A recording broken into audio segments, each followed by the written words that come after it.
దివ్యాత్మ స్వరూపులైన మీ అందరి హృదయంలో ఉన్న చైతన్య రూపంలో ఉన్న పరమాత్మకి ప్రణమిలుతూ కేఎంసీ ఛానల్ ప్రేక్షకులకు నమస్కారము. మేము చిన్నప్పుడు తపోకాలంలో నేను భగవంతుడి కోసం ఎన్నో కీర్తనలు రాసుకున్నాము. తన్మయత్వ స్థితిలో ఆనంద భాష్యాలు రాసినవి ఎన్నో ఉన్నాయి. అవి ప్రింట్ కాలే. కానీ ఈ యొక్క ఆత్మజ్ఞానం కోసము తత్వాలు అయితే చాలా మేలు చేస్తాయి. బ్రహ్మజ్ఞానం కోసం, ఆత్మజ్ఞానం కోసం చెప్పబడతాయి తత్వాలు. ఇందులో వివేకం ఉంటుంది. వేదాంత శాస్త్రము, యోగ శాస్త్రము, తపస్సు, అనుభవము, అలాగే ఇందులో ఎన్నో యోగ రహస్యాలు, ధ్యాన రహస్యాలు సాధకులకు ఉపయోగపడతాయి. వేదాంత విచారణ, వైరాగ్యము, అందులో ఎంతో అద్భుతమైన బ్రహ్మజ్ఞానం కోసం ఉంటది. కనుక ఇక ఎన్నో భజన్స్ అయితేనో చాలా చాలా మహనీయులు, ఎందరో గొప్ప గొప్ప వాళ్ళు రాసినవి, భగవంతుని స్తోత్రాలు చేసి రాసేటివి భజన్స్ అంటారు. ఇదేమో ఆత్మజ్ఞానానికి సంబంధించింది ఏమో తత్వాలు అంటారు. అయితే నాకు ఏవి కవిత్వం రాదు, పాడడం రాదు, ఇవన్నీ నాకు రావు. కవిత్వం కానీ పాడడం కానీ నాకు రాదు. కానీ నేను మామూలుగా నాలోని భావనలు, సాధనలో కలిగిన అనుభవాలు పల్లెటూరుల కోసము ఉపయోగపడతాయి అనే ఉద్దేశంతో ఇక పుస్తకాలు అయితే యోగ సాధకులకు ఉపయోగపడతాయి. కానీ పల్లెటూరు చదువురాని వాళ్ళ కోసం కూడా వాళ్ళకి ఆత్మజ్ఞానం తెలియాలంటే వాళ్ళకి చాలా ఉపయోగపడతాయి అనే ఉద్దేశంతో ఈ తత్వాలు రాయడం జరిగింది. ఇప్పుడు భగవంతుని ప్రార్థన చేసుకొని నేను రాసిన తత్వాలు, ఈ యొక్క పుస్తకము ప్రింట్ ఉంది. అప్పుడు చిన్నప్పుడు రాసుకున్నవి. ఇప్పుడు మనం కొన్ని తత్వాలు పాడుకుందాము.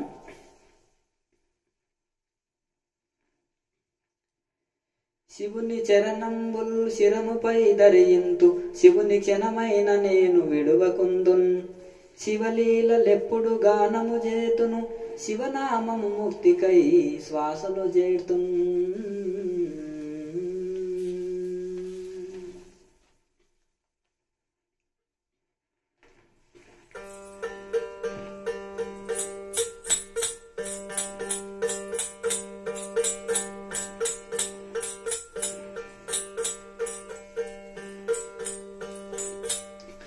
మీలో వెలిగే జ్యోతి చూడండి,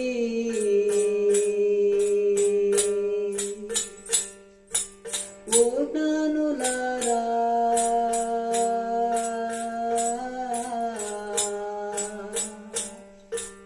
మీలో వెలిగే జ్యోతి చూడండి,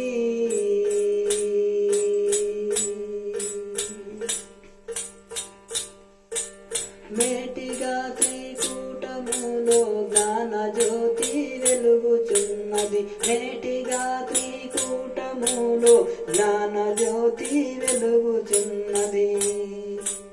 అంచితంబుగా పాపరాశిని అంతయు భస్మంబు చేయును, మీలో వెలిగే జ్యోతి చూడండి, ఓ జ్ఞానులారా, మీలో వెలిగే జ్యోతి చూడండి.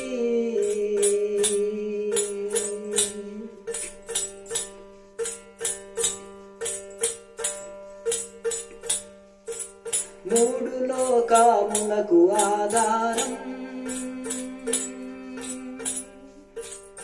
ఓంకార జ్యోతి, మూడు కాలములందు సత్యము,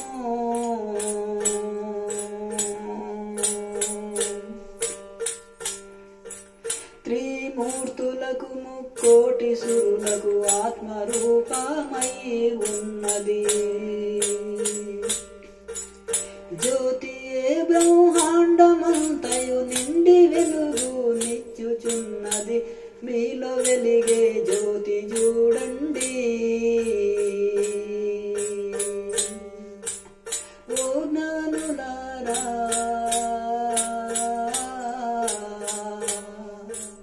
మీలో వెలిగే జ్యోతి చూడండి.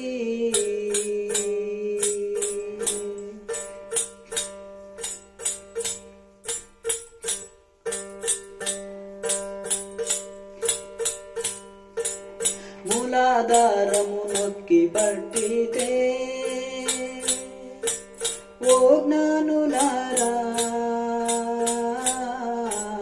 నీలమంటి చూపు కలిగితే,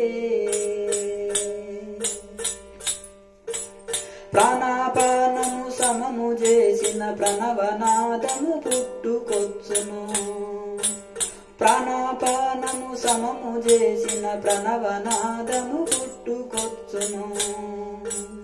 నాదంబులో లయము చెంది బ్రహ్మానందమనుభవించును. మీలో వెలిగే జ్యోతి చూడండి ఓ జ్ఞానులారా,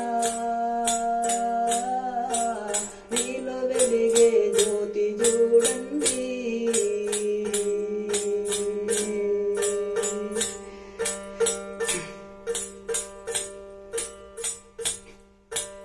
నోటికి తాళంబు వేయవలెను, నోటికి తాళంబు వేయవలెను.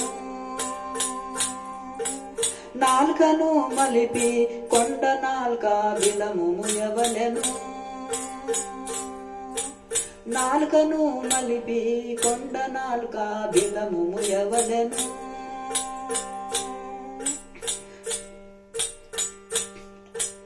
ముక్కు రంధ్రాల్ మూతపడును అమృతంబు దారపడును, ముక్కు రంధ్రాల్ మూతపడును అమృతంబు దారపడును. అమృతపానము చేయువాడే ఆదిదేవుడై వెలుగును. నీలో వెలిగే జ్యోతి చూడండి ఓ జ్ఞానులారా, నీలో వెలిగే జ్యోతి చూడండి.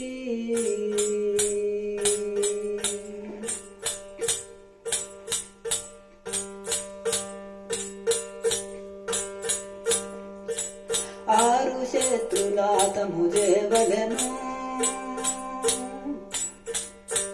ఓ జ్ఞానులారా,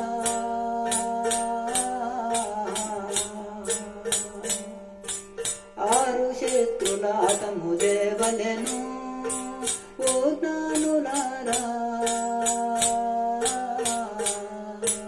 మూడు గుణముల మూత వేయవలెను,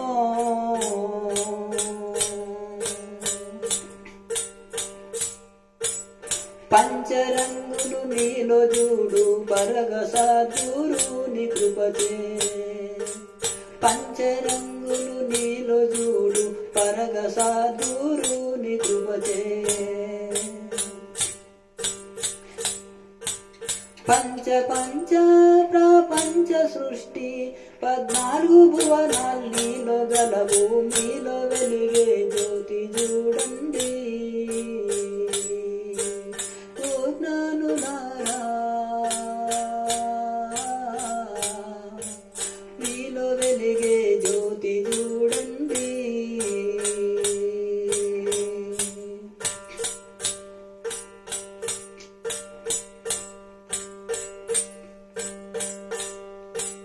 నీలో సోహం భూతరచి, నీలో సోహం భూతరచి ఓ జ్ఞానులారా.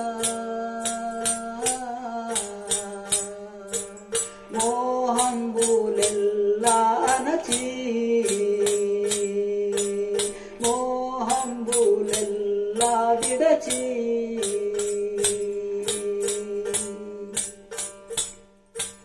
కేచరిలో భూచరితో జ్యోతి ముద్రా స్థిరాముతో, కేచరిలో భూచరితో జ్యోతి ముద్రా స్థిరాముతో. మీలో వెలిగే జ్యోతి చూడు నిండు వెన్నెలై ఉన్నది. మీలో వెలిగే జ్యోతి చూడండి ఓ జ్ఞానులారా, మీలో వెలిగే జ్యోతి చూడండి.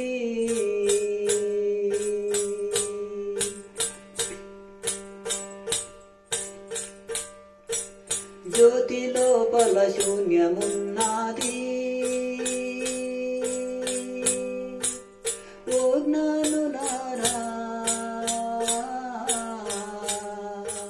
శూన్యములో చుక్కనున్నది.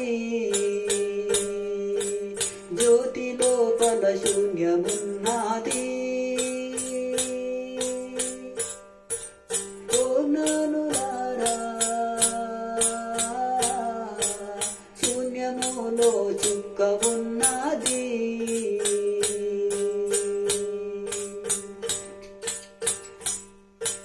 చూడ చూడ చుక్కయే బ్రహ్మాండమంతయు వెలుగుతున్నది. చూడ చూడ చుక్కయే బ్రహ్మాండమంతయు వెలుగుతున్నది.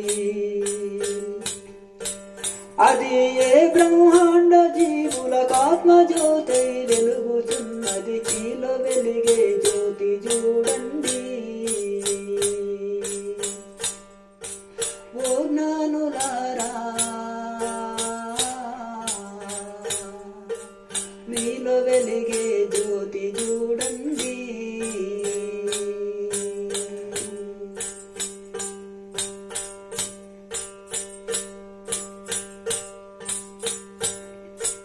శాస్త్రవాద భేదమేటికి, శాస్త్రవాద భేదమేటికి. ఓ జ్ఞానులారా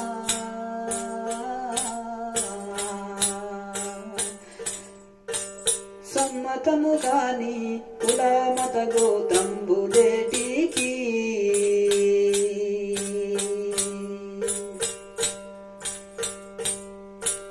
జ్యోతి గన్న వారికింకను మోహ భ్రాంతులు లేనలేవు. జ్యోతి గన్న వారికింకను మోహ భ్రాంతులు లేనలేవు. అన్ని జీవులు తన స్వరూపము గన్న వారికి జన్మ సున్నా. అన్ని జీవులు తన స్వరూపము గన్న వారికి జన్మ సున్నా. నీలో వెలిగే జ్యోతి చూడండి. ఓ జ్ఞానులారా నీలో వెలిగే జ్యోతి చూడండి.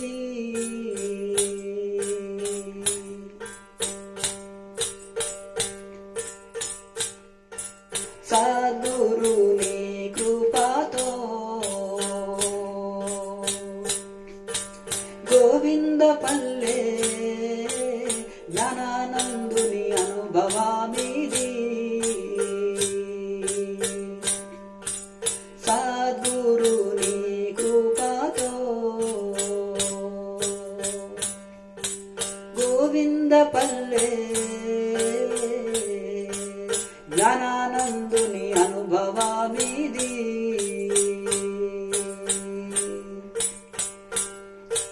సద్గురాశ్రమ పౌర్ణమి సత్సంగ బోధల విశదమగును. సద్గురాశ్రమ పౌర్ణమి సత్సంగ బోధల విశదమగును. బోధ విన్న బాధ సున్నా ఆచరించిన జన్మ సున్నా. బోధ విన్న బాధ సున్నా ఆచరించిన జన్మ సున్నా. నీలో వెలిగే జ్యోతి చూడండి. ఓ జ్ఞానులారా నీలో వెలిగే జ్యోతి చూడండి.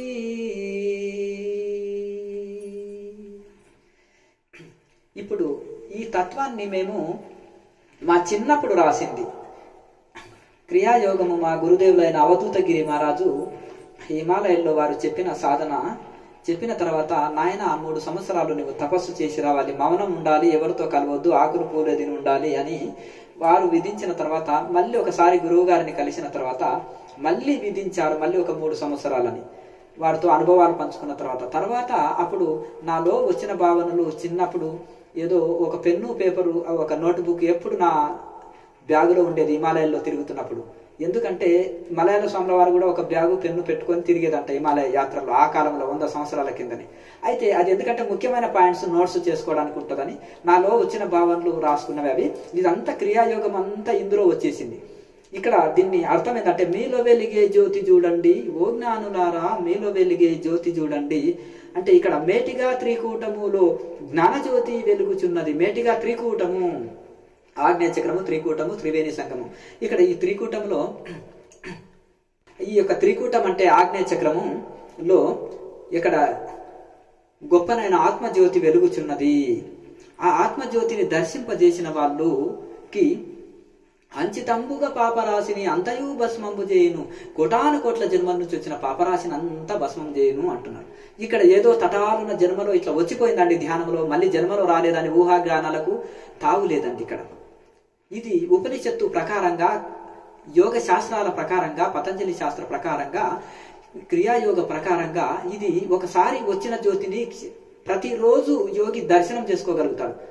ప్రతిరోజు క్షణకాలంలో దర్శించుకోవాలంటే దర్శించుకోగలుగుతాడు.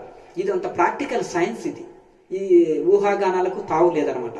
అయితే అప్పుడు మాలో మేము చిన్న పిల్లవాడిని, నాకు కవిత్వం రాదు, నాకు పాటలు పాడడం రాదు, నాకు ఏది చేత కాదు, నేను ఉండేదల్లా గురువుకి సిలిండర్ అయినా భగవంతుడికి సిలిండర్ అయినా చేస్తుంటే ఎన్నో భగవంతుడి గురించి భక్తి పాటలు రాసిన, అది భజన్స్ రాసుకున్నాను. అవన్నీ ప్రింట్ కాలేదు. కానీ తత్వాలు అనేది చాలా ముఖ్యమైనది, మనిషికి బ్రహ్మజ్ఞానాన్ని కలిగిస్తాయి. చదువు రాని వాళ్ళకి, పల్లెటూరు వాళ్ళు మంచిగా పాడుకుంటారనే ఉద్దేశంతో ఈ యొక్క పుస్తకం మేము రాసింది, ప్రింట్ అయింది, ఆత్మజ్ఞాన తత్వాలు.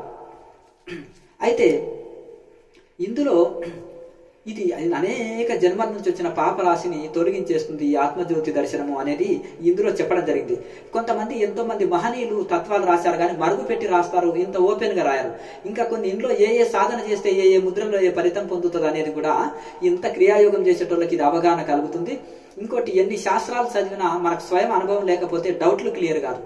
అది ఇంకా సాధన అనే శాస్త్రాలు అనేది విషయాన్ని చెప్తాయి కానీ అనుభవాన్ని కలిగించవు. విషయం అవగాహన వస్తుంది, శాస్త్రం చదివితే అవగాహన వస్తుంది కానీ అనుభవం రాదు. సాధనతోటి అనుభవం వస్తుంది, డౌట్లు క్లియర్ అయితే. ఇక కొంత సాధన చేసిన వాళ్ళకైతే ఇందులో ముద్రలు, ఈ ఫలితాలు వెంటనే అర్థం అయిపోతుంటుంది. మూడు లోకములకు ఆధారం ఈ యొక్క 3 లోకాలు, 14 లోకాలని 3 లోకాలని షార్ట్ కట్. కింద ఒక లోకం, పైన ఒక లోకం, మధ్య లోకం, మానవ లోకం. ఈ 3 లోకాలకు అన్నిటికీ కూడా ఆధారము ఇది ఓంకార జ్యోతి. 3 కాలములందు సత్యము. ఈ 3 కాలాల్లో కూడా భూత, భవిష్యత్, వర్తమాన కాలాల్లో, అన్ని యుగాల్లో 3 కాలాల్లో కూడా ఇది సత్యం. ఒక కాలంలో ఉండి ఒక కాలంలో ఉండదు, నశించని వస్తువు. ఇది భగవద్గీతలో చెప్పిన చరం అచరం. అది మన క్షేత్రం, క్షేత్రజ్ఞుడు. అలాగే పరం, అపరం. ఇది అపరం. అయితే ఇట్లా ఒకటి ఏంటిదంటే, ఈ సత్య వస్తువు, ఈ జడము, చేతనం, ఈ జడ వస్తువులన్నీ నశించేటివి, కానీ చేతన వస్తువు నశించలేనిది, నశించదు, అన్ని కాలాల్లో ఉంటుంది. ఆ సత్యము నిత్యమైన భగవంతున్నే పట్టుకోవాలి. ఆ సత్యమైన వస్తువులు, శరీరము నశించేది, ప్రకృతి నశించేది, ఈ యొక్క నాశరహితమైన ఆత్మతత్వం ఒకటే, అది అన్ని కాలాల్లో ఉండేది. ఆ సత్య నిత్య వస్తువుని పట్టుకుంటే మన జీవితం ధన్యమవుతుంది. అశాశ్వత వస్తువుల కోసం ఏడుస్తూ, అశాశ్వతమైన వస్తువుల కోసం ప్రాకులాడితే దుఃఖమే మిగులుతుంది. అన్నిట్లలో అంటనట్టుగా ఉండి శాశ్వతమైన ఆత్మ ప్రాప్తికై మనం సాధన చేస్తుంటే అది అనంత సుఖము, అనంత ఆనందము కలిగిస్తుంది. అంత్యంలో ముక్తి లభిస్తుంది. అయితే మూడు కాలములందు సత్యము. త్రిమూర్తులు బ్రహ్మ, విష్ణు, మహేశ్వరులు. త్రిమూర్తులకు, ముక్కోటి సురులకు, ముక్కోటి దేవతలు అని చెప్తాం కదా, ఆ ముక్కోటి సురులకు, ఆ ముక్కోటి దేవతలకు కూడా, త్రిమూర్తులకు, ముక్కోటి సురులకు ఆత్మరూపమయ్యి ఉన్నది. చిన్నప్పుడు నన్ను అడుగుతుంటే, ఏ దేవుడిని కొలుస్తావండి మీరు? బ్రహ్మ, విష్ణు, మహేశ్వరులు ఎవరినంటే, నేను ఆత్మదేవుని కొలుస్తాను. అదేంటిదంటే అంటే ఈ 3 మూర్తులకి ఆత్మ చైతన్యం ఏదైతే ఉంటుందో, ఆ భగవంతుడు ఎవరైతే ఉన్నాడో, ఈ 3 మూర్తులను పుట్టించిన భగవంతుడు ఎవరున్నారో, ఈ సృష్టిని అంతా సృష్టించిన భగవంతుడు ఎవరున్నారో ఆయనని నేను శరణు వేడుతాను. పెంచీకటి కవ్వలనేవాడు ఏకాకృతి అయి వెలుగుతుందో వాని భజింతు. అట్లాగే గజేంద్రుడు చెప్పినట్టుగా ఆ పెంచీకటికి మహాప్రలయంలో, మహాశూన్యంలో అవతల పెంచీకటి కవ్వల నెవ్వడు, ఆ అవతల ఎవరైతే ఏకాకృతి అయి వెలుగుతుండో వాని భజింతు. ఆ ఏకాకృతిలో ఉన్న ఆ పరమేశ్వరుడు వెలుగుతున్నాడు, ఆ చైతన్య జ్యోతికి నేను ప్రణమిల్లుతాను అని గజేంద్రుడు శరణు వేడినట్టుగా, ఆ విధంగా ఈ యొక్క అన్నిటికీ, త్రిమూర్తులకు, బ్రహ్మాండానికి అంతా కూడా ఈ యొక్క చైతన్య జ్యోతి, చైతన్య పరమాత్మ, అది నశించనిది, అన్ని కాలాల్లో ఉండేది, అన్నిటిని ఆ చైతన్య స్వరూపం చూస్తుంది. కానీ ఆ చైతన్యాన్ని ఎవరు చూడలేకున్నారు. ఆ జ్ఞాన నేత్రం తెరుచుకొని ప్రతి ఒక్కరు యోగులు ప్రతి నిత్యము దర్శిస్తారు తన హృదయంలో, తన కూటస్థంలో. అయితే ఈ త్రిమూర్తులకు ముక్కోటి సురులకు ఆత్మరూపమయ్యి ఉన్నది. జ్యోతియే బ్రహ్మాండమంతయు నిండి వెలుగు నిచ్చుచున్నది. ఆ జ్యోతి పరమాత్మ స్వరూపమే అన్నిటికీ నిండి వెలుగు నిచ్చుచున్నది. ఆ శరీరం శివం పోతే శవమే, శరీరంలో ఆత్మ చైతన్యం పోతే ఇది జడమే కదా, శవం అవుతుంది. కనుక ఈ అన్నిటికీ శక్తినిస్తుంది, వెలుగునిస్తుంది ఆ చైతన్య జ్యోతి స్వరూపమే. దాన్ని ఎలా పొందాలి అంటే దానికి ముద్రలు కూడా ఇక్కడ చెప్పడం జరిగింది. ఇది క్రియాయోగ ప్రకారంగా ఉంటుంది. ఇది శాస్త్రీయంగా ఇది ఇందులో ఉంటుంది. మూలాధారం నొక్కి పట్టితే సిద్ధాసనంలో కూర్చున్నప్పుడు చక్కగా ఎడమ మడమ చేత మూలాధారాన్ని లాక్ చేసి వేస్తాడు యోగి, మలద్వారాన్ని లాక్ చేసి వేస్తాడు. మూలాధారం నొక్కి పట్టితే ఓ జ్ఞానులారా మీనమంటి చూపు కలిగితే, మీనం అంటే చేప. చేప కళ్ళు తెరవకుండా ఎప్పుడు చూస్తూనే ఉంటుంది. చేప నిద్రపోయినప్పుడు కూడా కళ్ళు తెరిచే జీవి ఏదంటే చేప అంటారు. నీళ్ళలో ఎప్పుడున్నా అది కళ్ళు తెరిచే నిద్రపోతుంది. ఆ మీనం లాంటి చూపు అంటే శాంభవి ముద్ర అంటారు. ఆ శాంభవి ముద్రలు అంటే మూలాధారాన్ని ఆ మలద్వారాన్ని లాక్ చేసి వేయాలి. అలాగే ఈ విధంగా శాంభవి ముద్రలో ఉండాలి. మీనం అంటే చూపు అంటే మీనం అంటే చేప. ఆ చేప చూపు కలిగి ఉండాలంటే శాంభవి ముద్రలో ఉండాలి. మీనమంటి చూపు కలిగితే ప్రాణాపానము సమము చేసిన అక్కడ ప్రాణాయామ చేయాలన్నమాట. ఆ ప్రాణాయామం అంటే బహిర్ముఖ ప్రాణాయామం కాదు, అంతర్ముఖ ప్రాణాయామం. అశ్విని ముద్ర ద్వారా మూలాధారాన్ని సంకుచితం చేసి లోపల నుంచి తీసుకొని చక్కగా సుష్మన నాడి ఉంట తీసుకొని వచ్చేసినప్పుడు ఆ రకమైన ప్రాణాయామ చేయగా కొంతకాలానికి ప్రాణాపానము సమము చేసిన ఇక బయటి గాలితోటి ప్రమేయం లేకుండా బయటి గాలి లోపలి గాలి రెండు ఆగిపోతాయి. నిశ్చలంగా నిలుస్తుంది. అది ప్రాణాపానాలు సమం అయిపోతాయి. ప్రాణమేమో తీసుకునేది, వదిలేది అపానం. ఈ ప్రాణాపానాలు రెండు సమం అయిపోతాయి. అప్పుడు ఏమైతుందయ్యా అంటే ప్రణవనాదము పుట్టుకొచ్చును. ప్రాణాపానము సమము చేసిన ప్రణవనాదము పుట్టుకొచ్చును. అక్కడ ఆ ప్రణవనాదము పుడుతుంది. నాదంబులో లయం చెంది బ్రహ్మానందం అనుభవించును. ఆ నాదంబులో మనసుని లయం చేసి జింకకు ఫ్లూటు వాయిస్తుంటే జింక అది మాధుర్య అది వింటూ సుందర శబ్దాన్ని వింటూ ఉంటున్నప్పుడు బొలని పట్టి వేటగాడు ఆ జింకని పట్టుకుంటాడు. అలాగే మన మనసు అనే జింకని పట్టుకోవాలంటే ఆ యొక్క ఫ్లూటును వాయిస్తుంటే ఆ మాధుర్యానికి ఆ సుమధురమైన శబ్దాన్ని వింటూ మనం మత్తిల్లి ఆ మనసు మనకు వశమవుతుంది. జింక వేటవాడికి ఫ్లూటు తోటి వశమైనట్టుగా నాదస్వరానికి పాము వశమైనట్టుగా అలాగే మనసు అనే పాము ఈ నాదస్వరం అనే నాదానికి లయమైపోతుంది అందులో. కనుక ఇదేదో బ్రాహ్మరీ ప్రాణాయామ, ఉద్గీత ప్రాణాయామ, ఓంకార ప్రాణాయామ అని 3 రకాలు ఉంటాయి. చిన్నప్పుడు ఏంటంటే ఎవరైనా గురువులు చెప్తుంటే పుస్తకంలో చదివితే మనం ఓం అని సౌండ్ చేసేది అనుకున్నాను. కానీ తపోకాలంలో స్వయం అనుభవం కలిగింది. నాకెన్నడూ ఆ డౌటే ఉండేది. కానీ తపస్సు చేసినప్పుడు ఓహో ఇది బయటి శబ్దం కాదు కదా, ఇది అంతర్వాణి, అనాహత శబ్దము, అనాహతంలో వచ్చే శబ్దం కదా అని స్వయం అనుభవం పొందిన. అదేదో తటారున ఇలా వచ్చిపోయిందండి, ఇక్కడే వినిపించింది అక్కడే వినిపించింది అని ఏదో అంటుంటారు సాధకులు. కానీ చాలా మంది అంటే శాస్త్రీయంగా యోగ మార్గంలో చేసేటోళ్ళు ఇట్లా మాట్లాడరు. కానీ మామూలు సాదా ధ్యానం చేసే వాళ్ళు అంటుంటారు తటాలను వచ్చిపోయేది కాదండి. ఒకసారి పుట్టిందంటే చనిపోయే వరకు పోదది. ఊహాగానాలకు తావులేదు ఇక్కడ. ఒక రోజు యోగికి పుట్టిందంటే చనిపోయే కంఠంలో ప్రాణం ఉన్నంత వరకు ఇక అది ఆ నాదము పోదు. ఎప్పుడు లయం అవుతుందా అంటే గాఢ నిద్రలో వినిపించదు ఒకటి, సమాధి స్థితిలో వినిపించదంతే. సమాధిలో వెళ్ళినాక సవికల్ప సమాధి వరకు వినిపిస్తుంది. నిర్వికల్ప సమాధిలో లయం అయిపోతుంది నాదం. నిద్రలో కూడా లయం అయిపోతుంది. ఇంకా మిగతా సమయంలో ఎప్పుడంటే అప్పుడు వినగలుగుతాడు. ఎప్పుడైతే అప్పుడు తన చైతన్య జ్యోతిని యోగి దర్శించగలుగుతాడు. ఇది ఊహాగానాలకు తావులేదు. ఊహించుకోండి, కలలు కనండి, గోడకాన్ని నిద్రపోండి అనడానికి తావులేదు.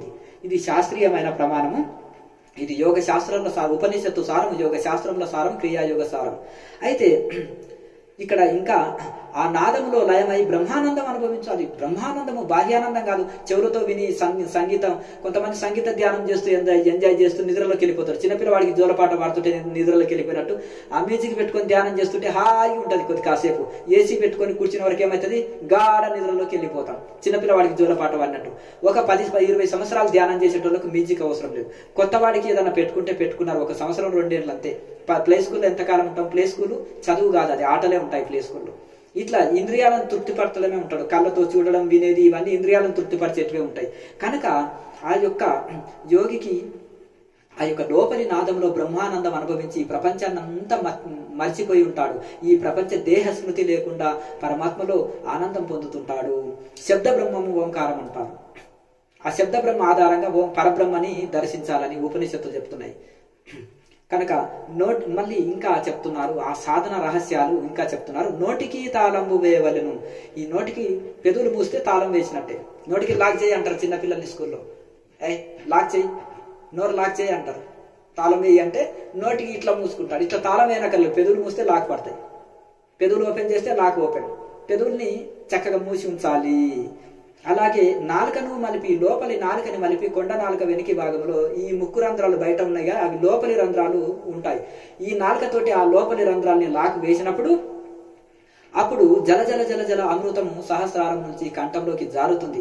శరీరానికి ఉష్ణం పెరగదు, చలవనిస్తుంటుంది, శరీరానికి కాంతినిస్తుంది, ఆకలి దప్పులు కంట్రోల్లో వస్తాయి, యోగికి ఎంతో మేలు చేస్తుంది, శ్వాసక్రియ కూడా నెమ్మదిస్తుంది. కేచర ముద్రలో, ఈ కేచర ముద్రలోనే నాలుక రెండు ముక్కు రంధ్రాలు లాక్ పడతాయి, అమృతం వచ్చేస్తుంది.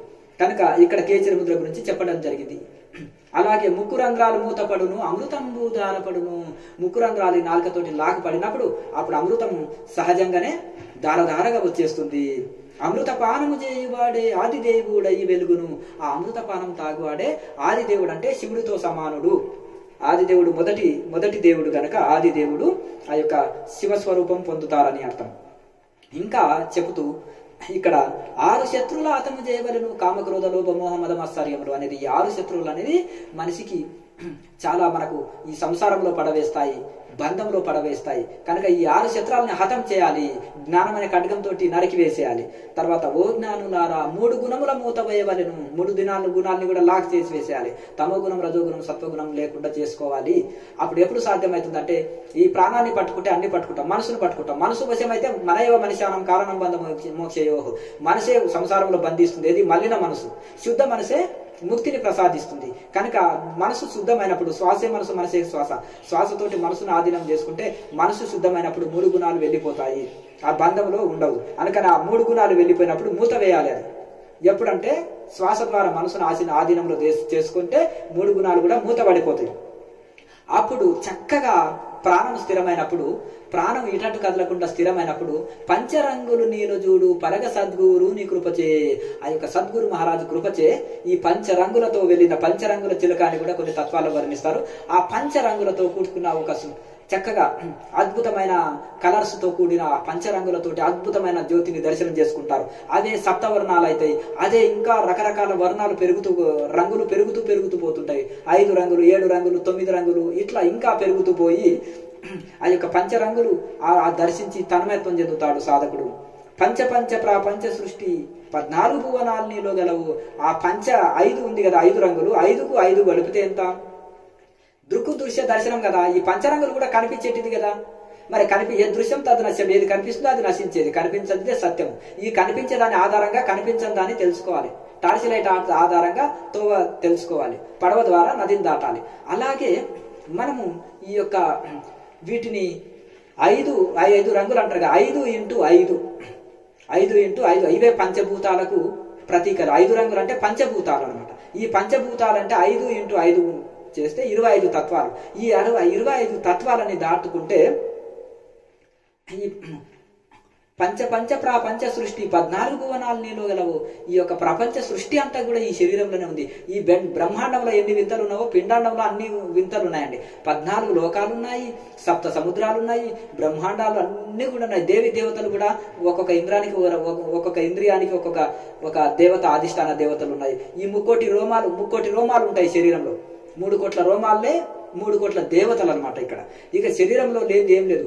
ఈ ఎంత రీసెర్చ్ చేసిన శరీరంలోని వింతలు ఒక యోగికి, అతీంద్రియ జ్ఞాని అయిన యోగికే ఇది అర్థమవుతుంది తప్ప సామాన్యులకు ఈ యొక్క సైంటిస్టులు అణువు అదే ఎలక్ట్రాన్, న్యూట్రాన్, అణువు పరమాణువు వరకే కనుక్కున్నారు. అవతల సూక్ష్మ విషయాలు కోటాను కోట్ల ఇంకా కోటాను కోట్ల కంటే సూక్ష్మమైన విషయాలు ఎన్నో ఉన్నాయి. అవి ఎక్స్రే మిషన్లకు అందవు, అది సైన్స్ కు అందవు. ఇంకా కోటి జన్మలు ఎత్తినా దాన్ని పూర్తిగా కనుక్కోలేరు.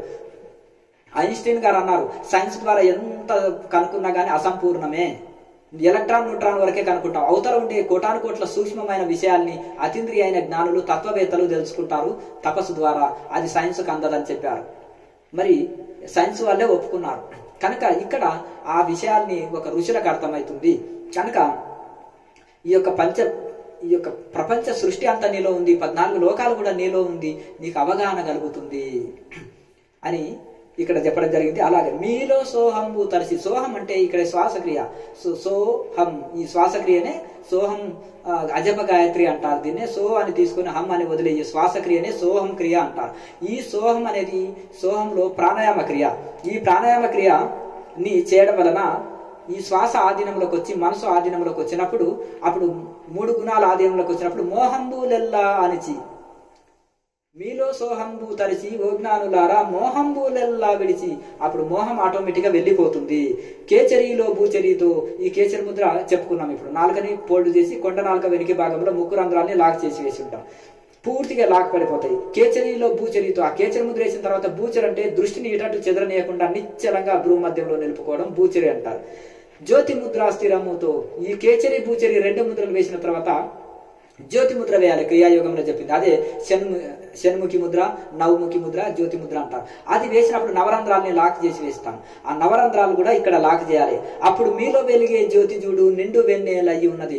అట్లా కొన్ని సంవత్సరాల వరకు శాస్త్రీయంగా చేయగా ప్రాణాయామంలో పట్టు సాధించి శ్వాస స్థిరమైనప్పుడు ఈ 3 ముద్రలు ఒకేసారి వేసి శ్వాస స్థిరం చేసినప్పుడు మనలో ఉండే జ్యోతి నిండు వెన్నెల అంటే పట్ట పగలు యొక్క మన సూర్యుడి లాగా. అలాగే పౌర్ణమి రోజు అమావాస నుంచి ఒక్కొక్క కళ వెలుగుతూ 16 కళలతో పౌర్ణమి రోజు చంద్రుడు వెలిగినట్టుగా ఇట్లా మనలో కాంతులు పెరుగుతూ పండు వెన్నెలలాగా నిండు వెన్నెలలాగా ఈ యొక్క మనం ఆ కాంతిని దర్శించుకుంటాము అని ఇక్కడ చెప్పడం జరిగింది. ఈ యొక్క జ్యోతి ముద్ర ద్వారా కేచరి భూచరి ఆధారంగా మనం దర్శనం చేసుకొని కొన్ని రోజులకి ఈ ముద్రలు లేకుండానే సహజంగానే ప్రాణం స్థిరమైనప్పుడు జ్యోతి దర్శనం చేసుకోగలుగుతాం. ఈ స్విమ్మింగ్ చేసేవాడు మొదలు ట్యూబ్ వేసుకుంటాడు.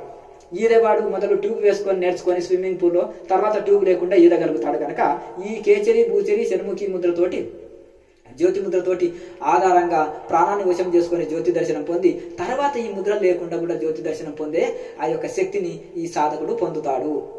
జ్యోతి లోపల శూన్యం ఉన్నది. అయితే ప్రారంభంలో వచ్చే జ్యోతి లోపల ఒక మహాశూన్యం ఉంటది. ఆ శూన్యములో చుక్క ఉన్నది. అలాగే ఓ జ్ఞానులారా శూన్యములో చుక్క ఉన్నది.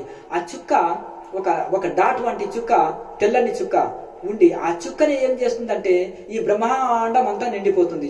చూడ చుక్క ఏ బ్రహ్మాండం అంతా నిండు వెలుగును. అయితే ఎట్లా అంటే ఇప్పుడు మన చిన్న వామనుడు చిన్న బ్రహ్మచారి బ్రహ్మాండం అంతా శరీరం పెంచినట్టుగా ఈ చుక్కగా స్టార్ట్ అయ్యి ఆ యొక్క అద్భుతమైన చూడ చుక్కయే బ్రహ్మాండం అంతా వెలుగుచున్నది. ఆ బ్రహ్మాండం అంతా నిండిపోయింది. ఇక్కడ శరీరం లయం అయిపోతుంది, శరీరం ఉండదు. మొత్తం కాంతియుతంగా బ్రహ్మాండం అంతా ఒకే చైతన్య జ్యోతి కాంతిగా మిగిలిపోతుంది అనమాట. అదే బ్రహ్మాండ జీవులకు ఆత్మజ్యోతి అయి ఉన్నది. అప్పుడు సాధకుడు నాలో ఏ చైతన్యాన్ని దర్శించుకున్నానో సర్వజీవులలో కూడా అదే చైతన్యం ఉంది కదా. ఈ సర్వజీవులు ఆ చైతన్య స్వరూపమే కదా. నాకు నేను ఏ జీవికి మేలు చేసినా నాకు నేను మేలు చేసుకున్న వాడినే, ఏ జీవికి కీడు చేసినా అపకారం చేసినా నాకు నేను అపకారం చేసుకున్న వాడినే కదా అని అప్పుడు సాధకుడు నిస్వార్థ సేవ చేయగలుగుతాడు. అన్ని జీవులకు సేవ నా సేవనే అనుకుంటాడు. అప్పుడే నిస్వార్థ సేవ చేయగలుగుతాడు తప్ప అప్పుడే భేదభావం వదులుతాడు. అభేద దృష్టి జ్ఞానం. భేదం లేని చూపు, సర్వజీవుల్లో సమదృష్టి కలిగి ఉండడమే జ్ఞానం. సర్వజీవులని భేదంగా చూడడమే అజ్ఞానం. కనుక అభేద దృష్టి కలిగి సర్వజీవులను సేవిస్తాడు. సర్వజీవులని తనతో సమానంగా చూస్తాడు. అన్నదమ్ములంటే కొట్లాడుకోవచ్చు, అన్నదమ్ములలాగా ఉండడం కాదు. నీ వలె ఉండు. నువ్వు కొట్టుకోవు తిట్టుకోవు కదా. నీ వలె సర్వజీవులను చూసుకోవు. కనుక నీ ఆత్మగా సర్వజీవులను చూసుకుంటే నీకు నువ్వు ఎన్నడూ కీడు చేసుకోవు. నీ చేయి నువ్వు కొరుక్కుంటావా? నీకు నువ్వు అన్యాయం చేసుకుంటావా? చేసుకోవు కదా. నీ వలె సర్వజీవులను చూసుకోవు. కనుక ఈ తత్వంలో చెప్పింది ఏంటంటే ఎప్పుడు నీ వలె చూసుకుంటావు? నీలో చైతన్య జ్యోతిని చూసి సర్వజీవుల్లో అదే చూస్తుంటావు. అందుకనే శరీరాన్ని, రంగుని, రూపము ఇవన్నీ చూసేవాళ్ళు అజ్ఞానులు. కొంతమంది ధనం చూసి విలువిస్తారు, చదువు చూసి విద్యిస్తారు, రూపం చూసి, కులం చూసి, విద్య చూసి గౌరవిస్తారు. కానీ అది కాకుండా ఇవన్నీ చూడకుండా ఏనుగు, చండాలుడు, ఏనుగు లోపల, పండితుల లోపల, జ్ఞాని లోపల, అలాగే చండాలు లోపల, కుక్క మాంసం తినే చండాలు లోపల కూడా జ్ఞానులు సమదృష్టి కలిగి ఉంటారు. ఏం చూస్తారు? లోపల చైతన్య జ్యోతినే చూస్తారు, ఆత్మజ్యోతిని, ఆత్మనే చూస్తారు తప్ప శరీరాన్ని చూడరు. కనుక సమదృష్టి. అజ్ఞాన స్థితిలో ఉన్న వాళ్ళు రంగు, రూపు, చదువు, విద్య, ఆస్తులు, అంతస్తులు ఇవన్నీ చూస్తారు. కనుక వీడికి చర్మ దృష్టి ఉంటుంది. కనుక ఇది అజ్ఞాన స్థితి. పండితులు ఏం చేస్తారు? గొప్ప మహానుభావులు, ఆత్మజ్ఞానులు లోపల ఆత్మ చైతన్యాన్ని చూసి సమదృష్టి కలిగి ఉంటారు. కనుక మనకు ఆత్మదృష్టి అలవాడుతుంది సాధకుడికి ఇక్కడి నుంచి. కనుక అప్పుడు అతను ఇంకా తనే అన్ని తన స్వరూపమే చూసుకొని బ్రహ్మజ్ఞానిగా ఉండొచ్చు, అవధూతగా ఉండొచ్చు, సంఘానికి సేవ చేసేవాడిగా ఉండొచ్చు, ఎలాగైనా ఉండొచ్చు. అప్పుడే ఆయనలో భేదాలు పోతాయి. అప్పుడు ఏమైతే ఇక శాస్త్రవాద భేదమేటికి ఓ జ్ఞానులారా సమ్మతము గాని కులామత గోత్రంబులేటికి. అప్పుడు మనకి శాస్త్రవాదాన్ని బాగా చదువుకున్నవాడు శాస్త్రవాదానికి రెడీ అంటాడు. ఈ శ్లోకం అట్లా చెప్పింది, ఆ శ్లోకం ఇట్లా చెప్పింది, వస్తామా వాదం చేద్దామా, టాట్ అంటాడు. నేను ఇంతమందిని గెలిచేసి వచ్చి సర్టిఫికెట్లు తెచ్చినాను. ఆ రమణ మహర్షి దగ్గరికి వచ్చేసి అందరు ప్రపంచం అంతా ఓడించిన నువ్వు వాదన చెయ్యి, గెలిచినామంటే ఏంటి నాయన అంటే, లేదంటే ఓడిపోయినా అని సర్టిఫికెట్ అన్నయ్యి అంటాడు. సరే నాయన నీవే గెలిచినావు నేనే ఓడిపోయినా అని ఒక లెటర్ రాసి సంతకం చేసి ఇచ్చాడు. ఏం గురువు గారు ఇట్లా చేసినట్టే, ఏం నాయన వాడితో మనకి గొడవైంది, ఒక లెటరే కదా వాడు కావాల్సింది, వాడికి ఒక వాడి ఈగో సాటిస్ఫాక్షన్ కోసం అలా తిరుగుతున్నాడు ఇచ్చేస్తే అన్నట్టు. అందుకని ఆత్మజ్ఞానులు ఎక్కడ వాదానికి రారు, తర్కాలకు రారు అన్నమాట.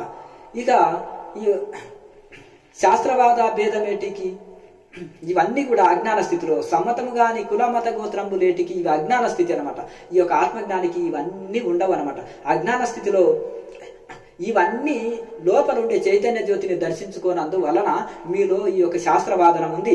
అలాగే ఈ కులమత గోత్రాల్లో కొట్టుకొని పోతున్నారు అజ్ఞానంలో. అందుకనే జ్యోతిగన్న వారికి ఇంకను మోహభ్రాంతులు లేవు. ఇక మీకు మోహభ్రాంతులు ఉన్నాయంటే లోపల చైతన్య జ్యోతిని, ఆత్మజ్యోతిని దర్శనం చేసుకోలేదు, నిర్వికల్ప సమాధి నిష్ట పొందలేదని అర్థం అనమాట. ఇక జ్యోతిగన్న వారికి ఇంకను మోహభ్రాంతులు లేవు. వాళ్ళకు మోహభ్రాంతులు లేవు, కామక్రోధ అరిషడ్ వర్గాలు లేవు. వాళ్ళలో నేను నా వారు అనే సంకుచిత భావాలు లేదు. అంత తన స్వరూపమే, తనలో ఇంకా భేదమే లేదు. అయితే చాలా మటుకు ఏమంటారంటే అంత బ్రహ్మ దృష్టి కలిగి ఉండండి అంటారు. బ్రహ్మ దృష్టి కలిగి ఉండండి మనకు చెప్తారు పండితులు, కానీ వాళ్ళు బ్రహ్మ దృష్టి కలిగి ఉండరు. వాళ్ళకు బంధుప్రీతి పోదు.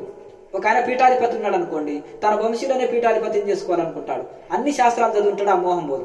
అలాగే ఇంకొక ఆయన ఏం చేస్తాడు, 60 ఏండ్ల వయసులో సన్యాసించాడు అనుకో, తర్వాత తన కమిటీలో తన వంశీలను, తన వారసులనే, తన పూర్వాశ్రమము, తన కుమారులో, తన యొక్క అల్లుల్లో బిడ్డలను పెట్టుకుంటాడు. అంటే ఈ వాసనలు పోవు, విషయ వాసనలు అంతా ఈజీగా పోవు. సన్యాసించిన తలలు బోడులైన తలంపులు బోడులవునా, నువ్వు గుండు కొట్టుకుంటే నీలోన కోరికలు గుండవునా, అలాగే నీలోన గుడ్డలు మార్చిన గుణం మారుతుందా, వస్త్రాలు మార్చినంత గుణం మారదు కదా. అలాగే నీలోన ఉండే ఈ అరిషడ్ వర్గాలు తొలగించుకో, నేను నావారు అనే మమకారాలు వదిలించుకోకుండా ఎన్ని వేషాలు వేసి, ఎన్ని గుండు కొట్టినా, కాషాయం కట్టినా, అడవిలున్నా, ఇది వదిలినా, అది వదిలినా, ఏది వదిలే, నీలోన ఉండే ఆ సర్వజీవుల్లో ఆ పరబ్రహ్మనే చూడు.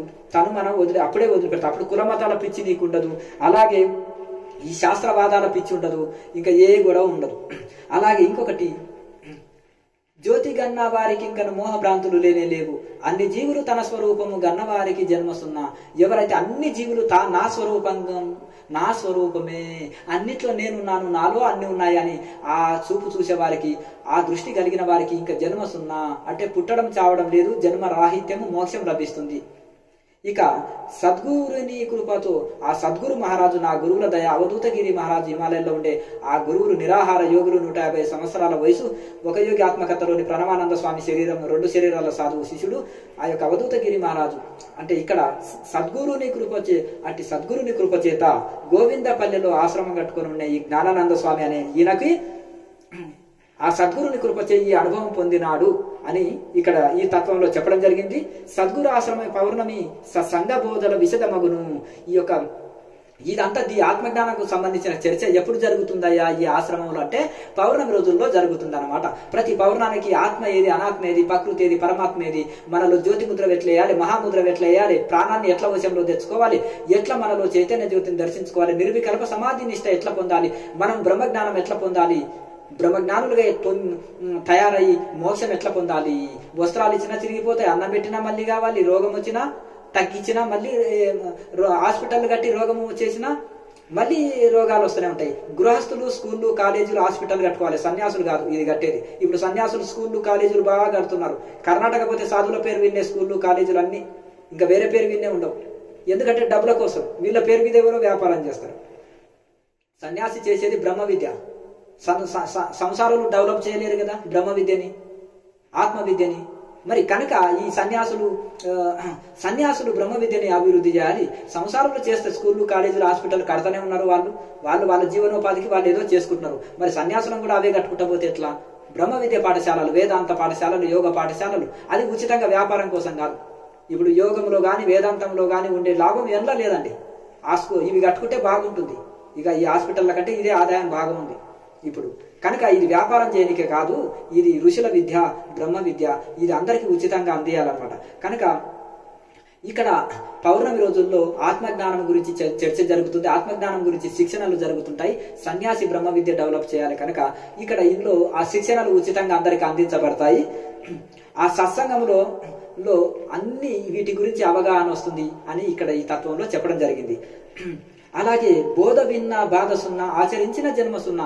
ఈ బోధ విన్నప్పుడు, వేదాంతం విన్నప్పుడు ఏంటంటే నువ్వు శరీరం కాదు ఆత్మవే, ఈ ప్రకృతి నశించేది, పరమాత్మ నశించనిది, ఆ శరీరం నశించేది, ఆత్మ నశించనిది అని ఇట్లా వివేకంతో విచారణ చేయగా మోహం వెళ్ళిపోతుంది, కొంత అవగాహనకు వస్తుంది ఆత్మతత్వంలో. ఈ విధంగా ఈ బోధ వింటే సగము టెన్షన్స్, సగం సమస్యలు దూరం అవుతాయి. ఈ సత్సంగం ద్వారా వివేక బుద్ధి పెరుగుతుంది, బుద్ధి మాంద్యము వెళ్ళిపోతుంది, అజ్ఞానము పోతుంది. సత్సంగాలతోటి జ్ఞానం పెరుగుతుంది. కనుక దీనితోటి మనసు నిశ్చలమవుతుంది, మనసు ప్రసన్నత చెందుతుంది. ఈ బోధ వింటే బాధ సున్నా, సగం బాధ పోతుంది. ఎక్కడ ఈ సత్సంగంతో ఆచరించిన జన్మ సున్నా. అక్కడ చెప్పిన సాధనలు థియరీ ప్రాక్టికల్ రెండు వస్తాయి కదా, అక్కడ ఆ బోధ వస్తుంది, మళ్ళీ సాధన కూడా శిక్షణ ఇస్తాం. కనుక ఆ బోధ వింటే సగం బాధ పోతుంది.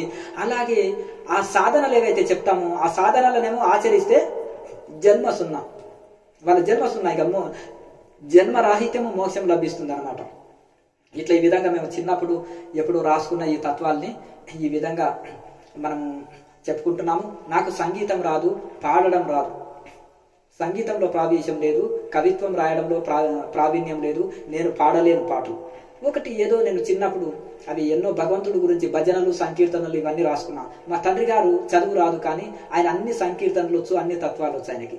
ఏదో చిన్నప్పుడు మేము విన్న దరువులు ఉంటాయి కదా, ఆ యొక్క రాగాన్ని విన్నది బట్టి దాన్ని బట్టి రాసిందే తప్ప నాకు సంగీతంలో ప్రావీణ్యం లేదు. ఆయన చదువు రాకున్నా ఎవరైనా ఉండి యోగి అంటే ఎవరని ఆయన అడిగితే వాయు భక్షణ చేయవాడు నిజమైన యోగి అంటే, గాలి తిని బతికేవాడు నిజమైన యోగి అన్నాడు. మరి పూజారి అంటే ఎవరయ్యా అంటే, అష్టపుష్పాలతోటి పూజ చేయవాడు నిజమైన పూజారి. అష్టపుష్పాలు అంటే ఏంటి? అహింస ప్రథమం పుష్పం, పుష్పం ఇంద్రియ నిగ్రహ, సర్వభూత దయా పుష్పం, క్షమా పుష్పం విశేషత, ఇవన్నీ కూడా 8 పుష్పాలు ఉంటాయి. ఎట్లంటే అహింస అనే పుష్పం భగవంతుడి దగ్గర వేయాలి, సత్యం అనే పుష్పం, ధ్యానం అనే పుష్పం, తపస్సు అనే పుష్పం, పవిత్రత అనే పుష్పం భగవంతుడి పాదాల దగ్గర వేయాలి 8 పుష్పాలు. ఇట్లా కానీ ఊరికే పూలాన్ని చెట్లవన్నీ కోసి భగవంతుడి దగ్గర వేసి మనసు నిలపకపోతే లాభం లేదు. ఇవి లేకుంటే లాభం లేదు. ఈ పుష్పాలతో పూజ చేసేవాడు నిజమైన పూజారి అని. ఆయన చదువు రాకుండా ఎంత సంస్కారమో చూడండి. నాకు తెలిసి బాగా కష్టజీవి, శ్రమజీవి. అంటే నాకు జన్మ ఇచ్చిన తల్లి కూడా వేకి లెక్కంగా నేను చూడలేదు. చనిపోయే వరకు కూడా హార్డ్ వరకు కష్టపడిన జీవి, అది మధుమాంసాలు తీసుకున్నది కాదని. కనుక ఇవే ఆయన ఏం చేశాడంటే చిన్నప్పటి నుంచి ఆ తత్వాల్లో ఇది వెలిగాడు. కాబట్టి నాకు పల్లెటూరు వాతావరణంలో నాకు చిన్నప్పుడు విన్న ఆ యొక్క ధోరణి, ఆ యొక్క కొంచెం దాన్ని బట్టి రాసిన తప్ప నాకు సంగీతంలో ప్రావీణ్యం లేదు, నాకు ఇవి రచనలో ప్రావీణ్యం లేదు, పాడడంలో ప్రావీణ్యం లేదు. ఈ విధంగా ఇందులో ఇవి చదువురాని వాళ్ళ కోసం, పల్లెటూరుల కోసం అని అప్పుడు రాసినాను. పుస్తకం రాస్తే వీళ్ళకు ఉపయోగపడుతుంది చదువుకున్న వాళ్ళకు. కానీ పల్లెటూరులకు అవగాహన రాయాలంటే వాళ్ళకు పాటలు పాడుకోవడం అంటే, తత్వాలు పాడుకోవడం అంటే వాళ్ళకి ఆనందం. ఆ యొక్క భజనలో తన్మయత్వం చెందుతారు. అందులో 2 ముక్కలు అర్థం చేసుకున్న వాళ్ళకి మేలు జరుగుతుంది అనే ఉద్దేశంతో ఇవి రాసినాం. లోకా సమస్త సుఖినో భవంతు. ఓం.